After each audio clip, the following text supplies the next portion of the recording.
UKLO 1 year masters. No IELTS required up to 5 years visa. High visa success rate. జానపదానికి సంబంధించి ఎన్నో కార్యక్రమాలు మనం నిరంతరం మన ఛానల్ ద్వారా ప్రసారం చేస్తూ ఉన్నాం. చాలా అశేషమైన స్పందన లభిస్తోంది.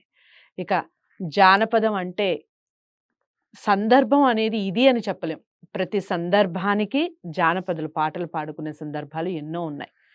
మనం తెలంగాణలో ఉన్నాం. నేను ఈ కార్యక్రమం చేసేటప్పుడు నేను తెలంగాణలోనే ఉన్నాను కాబట్టి, నేను తెలంగాణ బిడ్డనే కాబట్టి, తెలంగాణలో పుట్టి పెరిగిన ప్రతి ఒక్కళ్ళకి ఈ పాట అద్దం పట్టబోతోంది. మరి ఈ పాట ఎందుకు పుట్టింది? ఎలా పుట్టింది? ఈ విషయాలన్నీ వివరిస్తారు. మనసు పెట్టి వినండి. ఖచ్చితంగా అర్థం చేసుకునే ప్రయత్నం చేయండి. తప్పకుండా పిల్లలందరికీ కూడా నైజాంల యొక్క అరాచకత్వాన్ని ఎలా అణిచివేయాలి అన్న కసితో పుట్టిన ఈ పాటని ప్రతి ఒక్కళ్ళు ప్రతి ఇంటా మారుమోగాలి. సెప్టెంబర్ 17న తెలంగాణ విమోచన మనం చేసుకుంటూ ఉంటాం. ప్రతి సంవత్సరం నడుస్తూనే ఉంటుంది. ఇలాంటి పాటలు ఖచ్చితంగా ఆ రోజున వింటున్నా, ఆ రోజున చూసినా నిజంగా ఇంత బాధలు పడ్డారా అన్న విషయం మనందరికీ అర్థమవుతుంది. కసిరెడ్డి వెంకటరెడ్డి గారి ద్వారా మనం ఈ పాటని వినే ప్రయత్నం చేద్దాం. 1947 ఆగస్టు 15న భారతదేశానికి స్వాతంత్ర్యం వచ్చింది. అవును. కానీ నైజాం స్టేట్కి రాలేదు. నైజాం స్టేట్ అంటే 8 తెలంగాణ జిల్లాలు, 5 మహారాష్ట్ర జిల్లాలు, 3 కర్ణాటక జిల్లాలు, 3 భాషల వాళ్ళు ఇక్కడ మాట్లాడుతుంటే ఇక్కడ నిజాం యొక్క వారి భాషనే ఈ 3 ప్రాంతాల మీద పెత్తనం చెలాయించింది. అట్లా ఆ విధంగా పరిపాలన కొనసాగుతున్నటువంటి సందర్భంగా స్వాతంత్రం దేశానికి అంతటా వచ్చింది. కానీ ఇక్కడ మరో 3 చోట్ల రాలేదు. ఈ 4 చోట్ల స్వాతంత్రం రావడానికి చాలా ప్రయత్నం జరిగింది. ఆ ప్రయత్నంలో భాగంగానే ఇక్కడ జనజీవితంలోకి ఎన్నో పాటలు వచ్చాయి.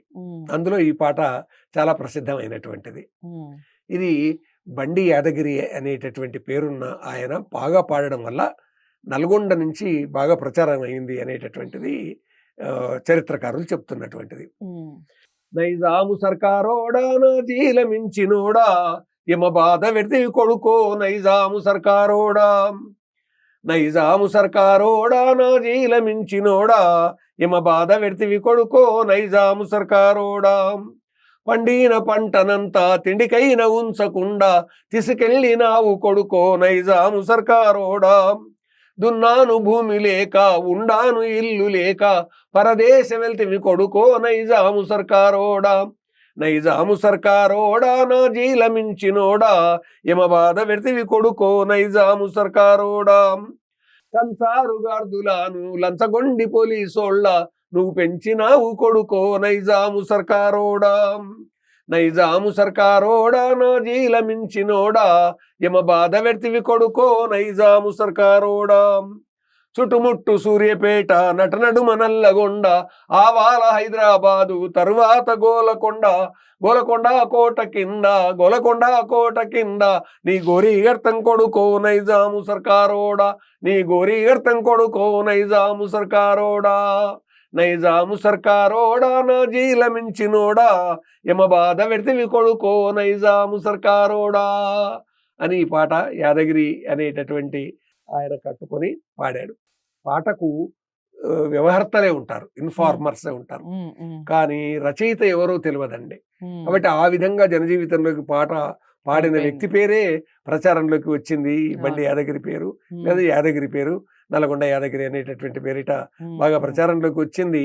ఇది ప్రచారంలోకి వచ్చిన తర్వాతనే ఆ తర్వాత స్వాతంత్ర్యం రావడం అంటే విమోచన జరగడం, విముక్తి విమోచన స్వాతంత్ర్యం ఏదైతే ఏంటి మొత్తం మీద ఈ 1948 సెప్టెంబర్ 17వ తేదీన ఈ 7వ నిజాం మీర్ ఉస్మాన్ అలీ ఖాన్ సర్దార్ వల్లభాయ్ పటేల్ ముందు తల వంచి నేను భారత ప్రభుత్వంలో విలీనమవుతున్నాను అని అంగీకరిస్తూ రేడియోలో ఆ రోజు సాయంకాలం ఆయన మాట్లాడాడు.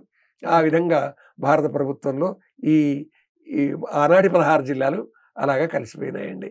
చాలా అంటే చాలా చక్కటి వివరణ. అలాగే చాలా మందికి చరిత్ర తెలియని వాళ్ళకి కూడా చాలా చక్కటి వివరణ ఇది ఇచ్చారు. జరిగిన తర్వాత దశరథి గారు కవిత రాశారు. చెప్పండి. ఇక నిద్దుర రాదు మనకు ఇక చీకటి మాటలనకు, మండుతున్న సూర్యుడు మన మండలాన విచ్చెను తన కాంతినేత్రమును నేడు, వెలుతురులను ఆపు కొరకు పలుగోడలు గట్టినారు, వెలుతురులను ఆపు కొరకు పలుమేడలు గట్టినారు, ధనం దాచగలరు గాని తేజస్సును దాచగలరా, శిరస్సు దించగలరు గాని మనస్సులను ఉంచగలరా. ఇదండి దశరథి గారు చాలా ఇంత చక్కగా గొప్పగా చెప్పారు. పలికాడండి. చాలా అంటే చాలా చక్కగా చెప్పారు నిజంగా. శిరస్సు వంచి నిజంగా మనకి తెలంగాణ విమోచన అనేది రావడం జరిగింది. అందరి మనసుల్ని గెలిచారు. ఆనాటి ప్రాణాలు త్యాగాలు చేసిన ఆనాటి నుంచి ఈనాటి వరకు తెలంగాణ కోసం ప్రాణత్యాగం చేసిన ప్రతి ఒక్కళ్ళు నిజంగా అమరులనే చెప్పొచ్చు. అలాంటి అమరులని స్మరించుకుంటూ తెలంగాణ విమోచనకి సంబంధించిన ఈ పాట ప్రతి ఇంట, ముఖ్యంగా తెలంగాణ ఇంట మారుమోగాలి అని కోరుకుంటూ మరో జానపదంతో మళ్ళీ కలిసే ప్రయత్నం చేస్తాను. వీడియోని లైక్ చేసి షేర్ చేయండి. ఛానల్ని సబ్స్క్రైబ్ చేసుకోండి. నమస్తే.